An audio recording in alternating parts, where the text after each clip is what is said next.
Is that your intro, the drink for food and No, drink? you start. You're the boss of these episodes, Jeff. You start with the intro. Please pack your knives and go. That's exactly what I was wanting. Welcome, everybody, to But I'll Take a Pinot Grigio, a Top Chef pairing. Here we are. I am Jeff, our resident restaurant industry, service industry expert, which is going to start paying off bit by bit here now. And of course, I am joined by... I am Sundi Rose. I am pop culture professor and self-proclaimed expert of all things pop culture. That is irrelevant in some ways, less and less so as we move through and the food gets more intense and the competition gets more intense. But we are here as a supplement to our first coverage of the season 1 premiere because we're cool, part of the cool kids. Yeah, well, it aired twice technically between coming on Peacock and now on Bravo, so it's getting 2 episodes. Our big time in-depth coverage, I think, was last time, and we wanted to meet this time to do a little touch up, talk about some other stuff that's going on in the pop culture Bravo sphere and beyond, and introduce a new segment. Yeah. So the comparisons to some other things going on, specifically the Culinary Cup, Bravo's Top Chef's former host Padma Lakshmi's new show on Paramount CBS, and you watched and I watched. Yeah, which it was not on my radar, which is unusual because I spend so much time online, but this one kind of slipped through the cracks, which I guess not really, but by the time I went to watch it, it was already out. So it was interesting. It has a different feel to me a little bit. And you and I had diverging opinions. Gasp. Shocker. Yeah. Well, you're more of the pop culture professor. You are the pop culture professor, and you know this TV world, let's say, way more than me. So I'm interested in your thoughts, both by itself and compared to this, because it ain't no coincidence they premiered on the same week. No, so let's address it. Not. First and foremost, I think that this particular show is really banking on the name recognition, the format recognition. Like, they're not reinventing the wheel over here. But as a new show and like a new franchise, I think it's doing something that I'm connecting with as a new watcher to Top Chef, because Top Chef's been on for so long that people who watch it, who are faithful to it, kind of like you, understand the culture of it, like understand what the judges are looking for, understand how, like, even if you're like watching it and a chef does something out of pocket, you're like, no, because you have this kind of like baked in knowledge of it. Well, America's Culinary Cup explains it to you. Like, you get in at the beginning, and so it gives you these like chef commandments. It kind of like tells you what the rubric is, and that felt a little bit more safe for me. I felt like more in the know about it, because that's kind of how I was feeling. I was kind of feeling like on my heels a little bit with Top Chef, because you even gave me some tips. You're like, hey, look for them to really use the ingredient. Well, I thought I was, right? But without the muscle memory of it, I just wasn't. So I think being a newbie to a new show is a different kind of point of view. What was your favorite commandment that you got, the food commandment? Well, I don't know. I don't know if I realized there's like 10 of them. So they didn't give any, did they? Well, I looked it up because I've been doing my research. Okay. Beyond the show, we're getting into, all right. Right. Well, she says they are upcoming, right? She says, like, go get some rest because you're going to need it. And like, don't be teasing me, okay, Padma? I have the internet. Like, oh, Padma's there to tease. First off, that's a big part of it. But also too, they made her much more like folksy, one of the girls, you know what I mean? Like, she was like yucking it up with the other judges, and I don't remember her being that like approachable. Like, she was always kind of this, because I only watched a few here and there, and I always remember her being a real reserved element to it. Like, she was a much more revered factor, and it didn't really read that way in America's Culinary Cup. Well, yeah, she just zoomed in her helicopter like a normal person going to work, I think. But did it not recall some Apprentice vibes? I'm like, ooh, might be too soon for us to be calling up on Apprentice. Absolutely it did. It has that kind of thing. You have a much more experienced crew as far as the contestants go. I mean, there are some heavy hitters. Like on Top Chef, there are so many Michelin star, James Beard, Dominique, like this took it to another level. Like that Bocuse d'Or they're talking about, like the Olympics of food, that is very intense, high level. I mean, that is an aspirational goal for so many chefs in America to be at that. So it's very fun to get a little peek at those guys cooking. I mean, I've nerded out like Buddha did on there, former Top Chef Buddha Low that's on there, who's awesome to be on TV again. I'm excited to see that. But the way he's gawking at those two working together that's real life. I mean, that's a chef's dream to be able to watch that for sure. I mean, I noticed it too, but with a much more limited perspective. I was just like, nobody's really in over their head. That's what I wrote. But they were, right? Because they didn't get stuff on plates also. So it's fun to watch that level not make it. Just like we had a girl not get all the stuff on the plate on Top Chef on the elimination challenge. Yeah. There's a guy here, first round, like not getting stuff on. Nobody felt like an underdog, right? Like when these folks made a mistake, I felt less, I don't want to say empathetic, but I felt less like, oh no, like whenever like Nan had her full on breakdown from the episode and we were like, oh no, that's so sympathetic like this. Like these folks, that's like watching, a professional baseball player get hit by a stray pitch. Like he's fine. I think they did a good job of that by giving us the pedigrees, like where they've been working, what their accomplishments are and all that. And it's another level. Since you watched Top Chef first, I mean, it is even more. Like these guys have been in the pros for longer. I mean, they're just more renowned all around, and that's not knocking the Top Chef crew one bit. They just happen to be bigger. And I mean, everything's going to be bigger. They're going for a prize of $1 million.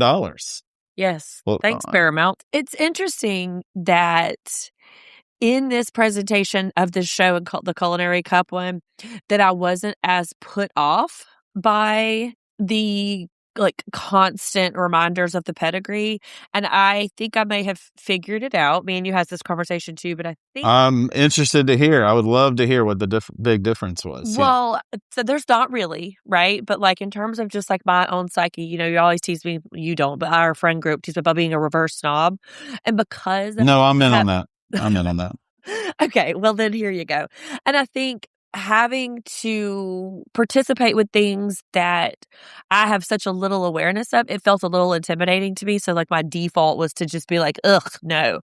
But in the Culinary Cup, I thought it was really interesting because these folks who are doing this Olympic stuff, they're making things like fried chicken. And I think that's why that was a purposeful choice, so that in the very first episode, as they are trying to build a base, that they are kind of recruiting people who, oh, I recognize stroganoff. Oh, I recognize shrimp and grits. And so as a way to kind of offset all of my other fellow reverse snobs out there, that they are kind of democratizing this huge talent that these folks have, which obviously it's not, but the perception is there. 4 chefs went home. I don't know how I liked that. I felt a little ripped off in that way.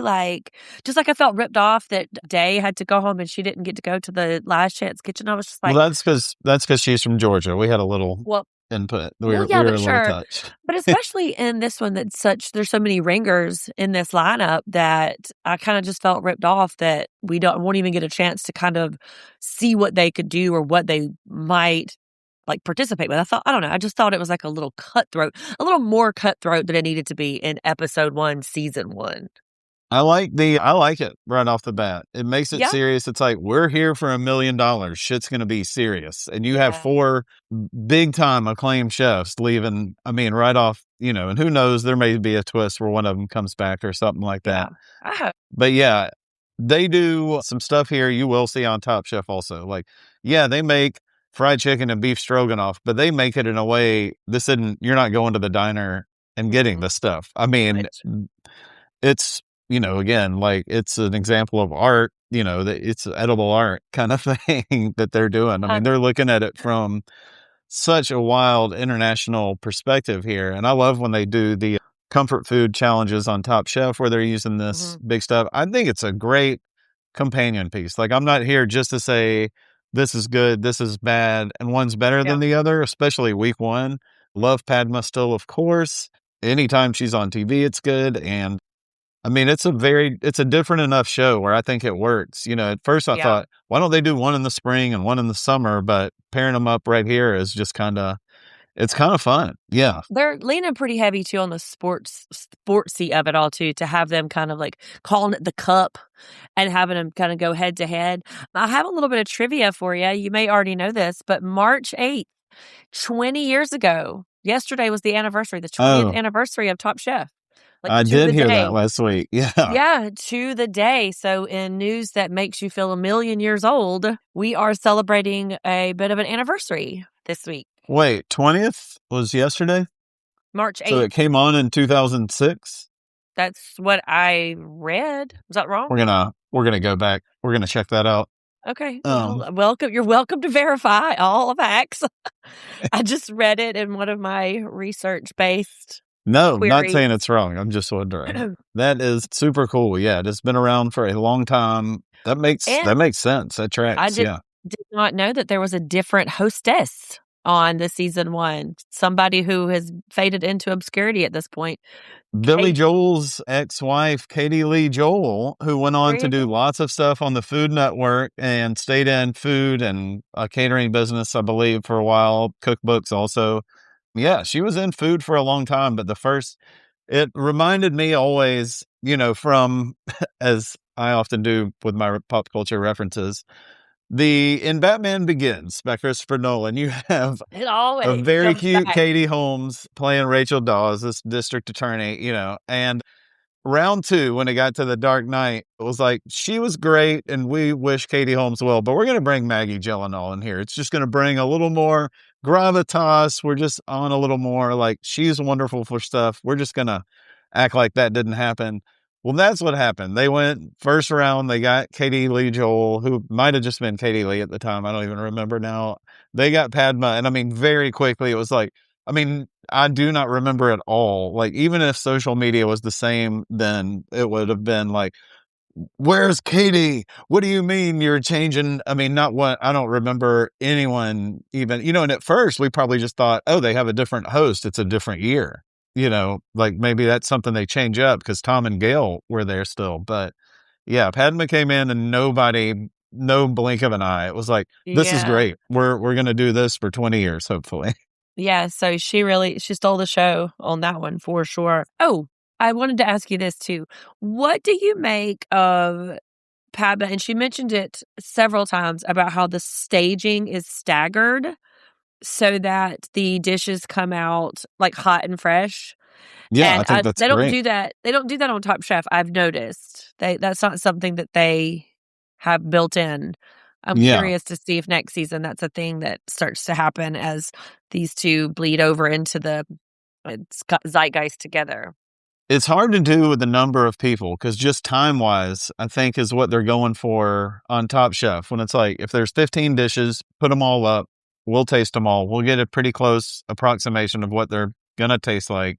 We at least get to see the pictures. Like if there's something sensitive, like a aspic gel kind of thing, like we see the picture of how it's intended. By the time the judges get to it, sometimes, like they're outside in Charleston in the summertime, like they're going to be here pretty soon. Like some things are going to hold up worse. And they comment on that also. Like, I bet this was better this long ago. And narrowing it down as quick as she did right off the, bat like that.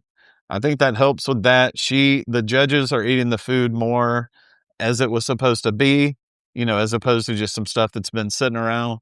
So I think if you've got the time and you can take it, Top Chef is great overall. When they get down to the last half, and you'll see it from like Restaurant Wars on, it's such a much better show to me. By the end, it's just like, these few people, you've got 3 hours this day. Tomorrow you can come back and finish and do this, as opposed to just like, get on the beach and cook something with this Cheetos. You're like, all right. And sometimes I don't like it. It seems so gimmicky and stuff. I roll with it because it's usually not episode, 4 in a row like that. But every now and then I really do. You like my little rolling eyes emoji, put that stamp on everything because I will be like, this will never come up no matter how long you cook, no matter how many jobs you take, no matter what, like this will not come up and Yeah. it doesn't matter, but it is a test of will, they're away for that long and everything. So I think she definitely took what she learned on Top Chef and retooled it a little bit. They definitely have the budget for it. They've really rolled it all out for this. Yeah. It's evident. Yeah. And I did have to go back and kind of look into like the hot goss about what made her split from Top Chef. So, and I mean, like whatever I read says that she was just like burned out with the really grueling schedule. They were shooting like 2 seasons a year. I wanted something much juicier than that. I wanted, tantrums and disputes over screen time and, she's storming off set because she's not getting paid, whatever. It did not seem to be that dramatic, but, there's plenty of time left in the franchise. She did it for 20 years. I think it must have been quite all right. I mean, around the time she left, she had a book coming out. She was going on tour. She's on her own. I mean, her star compared to Sweetheart Gail and our guy Tom, it's just like she eclipsed the show in so many ways. I mean, she's a great person to watch. I mean, can't imagine too many people who are like turned off by watching her, especially talking about food, something she's very passionate about. I mean, she's been a world traveler for 40 years. I mean, she's had quite a life. And I mean, she always goes back to food with it. And I think that's phenomenal. So I'm happy we're seeing her talk about food again. Nobody is turned off watching Padma do anything. She's a beautiful woman. She could read the phone book and be like, here, ma'am, here's a book contract. Do you want me to leave before you get into all this? Saying, or she has a fair amount of pretty privilege. There is some privilege baked into the beauty that is happening. Yeah, but she backs it up. I mean, she really does know her stuff about food, and it's wonderful to watch. Yeah. A little trivia for you. Whenever this show first came on Bravo, it was billed as a food competition docuseries. And it has since been lumped in because Top Chef was part of the early days of elevating certain competitions, like in the vein of Project Runway, Drag Race. And so we decided that it was a docuseries as a culture. Well, Bravo decided probably, and we kind of got on board. Yeah. I mean, it's changed a little over the years, but I mean, it stays the same as I was saying last week. They'll change little things up here and there, but by and large, it stayed pretty similar. I think they've learned from some stuff along the way, not necessarily mistakes, but just how to change things up, keep it exciting. And I'm sure Culinary Cup will too. Hopefully it's around for a while and we get to see it. But when it gets whittled down, I don't know that there's going to be a huge difference as there is in the first episode of both of them. I kind of hope there's not. I think I'm going to dip in and out of Culinary Cup. I don't know if I'm going to be as faithful to it as Top Chef. Oh, well, first off, because, it's part of my job to do so. So I think I'm just going to dip in and out of it. I don't know if it's going to be something I'm adding to my roster. Yeah, I think it's kind of interesting. They seem to be, and I'm not, I think they're playing for a little more on Top Chef. These guys are a little more hungry. There's definitely somebody on Culinary Cup we saw who has had some struggles recently, wants this money to open his own place again. He's doing something, not quite to the standard he wants to, whereas everyone on Top Chef, like 25 grand for one of these guys, like makes a much bigger difference than it seems to. Money, I'm not here to make, judgment on people's money, but I feel like the folks on Top Chef are going to hold on to each of those wins a little more than like these people who are kind of just growing their star, which is more of the vibe I got from Culinary Cup. Yeah, I mean, you root for them harder if they feel like more deserving of it, that's a very subjective way to perceive it, but it is more like, oh, this food Olympian over here, he can take it or leave it, but like this, married couple who are barely keeping the lights on, we're obviously much more invested in their success. What's some stuff you saw on Top Chef that either you're looking forward to more of, or now that you've seen it, you're like, I hope this, I hope that. What's something to to look for you? One of the things I love the most is like a fusion situation. And in the very first one, there's not a whole lot of time to kind of plan out how it is. And some of the chefs did it, but I really want to see a fusion of their particular style with some for real Southern stuff. The South Carolina coastal vibe come in. I want to see some Gullah Geechee stuff. I want to see some Appalachian food come in, but I want to be able to hear it and recognize it like, oh, yeah, she said that was catfish, but let me look and see that doesn't look like catfish like that. I want to be able to see them that feels accessible to me, but also really elevates. I think that's really fun. Like I love a cover. So to just see how these folks are covering some of our staples, I really, really want to see that. Yeah, and I can guarantee you that's coming. I mean, I love that not a lot of folks are even from the area. So everyone's going to have their unique spin on it. They're going to travel, where they go is going to have something to do with what they're cooking each time. The guest judges that will come on will have their own. I mean, you're going to get a lot of like chefs from that area who are really, really from there and have their own, wants and dreams. And their critique of the dishes along the way will teach you things. It's just wonderful. It's something also looking forward to. I can't wait to hear more of their story.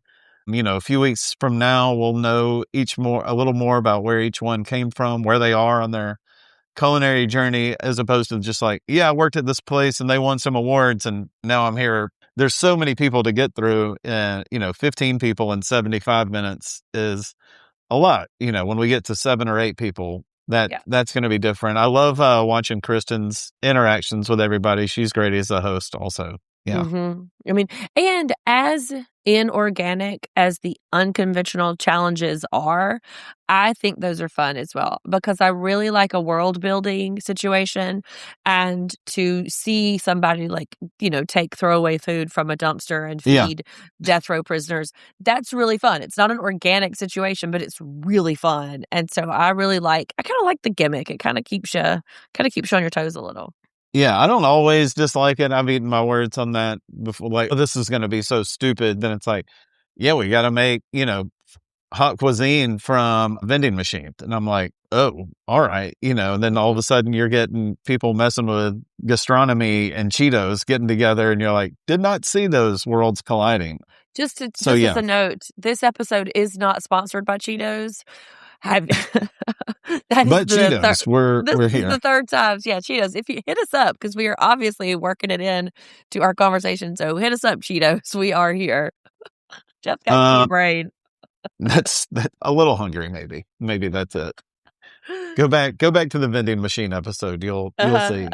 A new part I want to do, since you and I not only love hearing about food, eating food, obviously, checking it out. Yeah. We also like to read. One of my favorite things to read about is food. I love food writing, not just recipes. I've got a pretty decent collection of stuff, and I thought it would be fun if I pulled something out once a week and then showed it. Thank you for skipping over that. And showed it to y'all, and we had a little talk about it. Then I just wanted to introduce one to you right off the bat. Okay. This is Victuals. It was a James Beard winner several years ago by Ronnie Lundy. Yeah. Reaction? Well, only because as I was kind of like looking through getting prepped for it, it came up in some of my things, because I also have a recommendation far less germane to this conversation. But that was one of the ones that kept coming up. Here's the time I met her and she got to sign my book, but we'll let Sunday take it. No, I'll cut it out. I was just saying, like, if my dad just says vittles all the time, that's just a word that he says, like the freaking Beverly Hillbillies. My dad is a word. My dad uses vittles. I was so happy to learn that. I mean, that's where I learned it, was in this. I got to go hear talk at a place called Carmichael's in Louisville, great local bookstore. I mean, she said that, or I was flipping through the book and saw that. And then a few minutes later, she had said it. I mean, just that alone blew my mind. I was like, oh, I'm in for a treat here. I actually still have a bookmark. And the last thing I made from here, which was the Shack sweet and savory banana pudding. So not a surprise there. Yeah. And I'm sure we'll be seeing some of that along the way this year. And there's great photos in it. Fried chicken, fresh tomatoes are on the back. I mean, that's going to get my attention. Mm-hmm. But it really does lay like a base as far as what people may want to know about Appalachian cuisine, and it elevates it big time. So all the stuff we're wanting to see from this year, that's in here. That's in here big time. I'm sure there's, That's a good choice. That's a good a choice. night. Thank you very much. Y'all check it out. Check out your local library, if anything. I have one rec too, if anybody's interested in a less meaningful thing. I am. Season 3, episode 2 of Southern Charm, called Miss Domesticated, in which one of the characters is trying to learn how to make her own victuals, and she enlists lessons from the Charleston Academy of Domestic Pursuits. So if anyone is feeling a little intimidated by all of this talk of this highbrow cuisine, you can always just pop into Southern Charm, watch the episode titled Miss Domesticated, and feel better about yourself. You'll also might recognize Cameron from Real World San Diego, because she was also on there as well. If you want to learn how to make some victuals and then learn how victuals came about, then that's a nice pairing. But also, you're going to be making banana pudding for me tomorrow then for our Vanderpump I haven't Rules had season. banana pudding since the last time we watched Top Chef together, so this is going to be great. But that was a dreck compared to what you can do, I can imagine. I bought that in the thing, so obviously the stakes are really high. That will come up here soon as well. Well, I will put all of the information about the book and where to find it and the author and all that kind of stuff in the show notes, so folks can find it and read it and buy it and make stuff at home that you recommend. All right. Well, very excited about this season. I can't believe we even have a whole episode under our belt, even though it's one, because we've done quite the bit of talking about it. Mm-hmm. So I think our appetites are wet for 2 shows now. What? That's just I don't like that phrase. That phrase is yuck. We also have coverage of season 12. This is the very last time that we will talk about these newbies in season 12 until season 13. But this is the reunion part 2. So that's in Vanderpump Rules, a show we didn't mention until now. So if you're wondering what season 12 is, it's for Vanderpump Rules. It's some amazing coverage we have on the Ridge podcast. Yes. And we are also covering season 3, which is also winding down. So we are very multifaceted. Exciting. Yes, we're multifaceted in this podcast.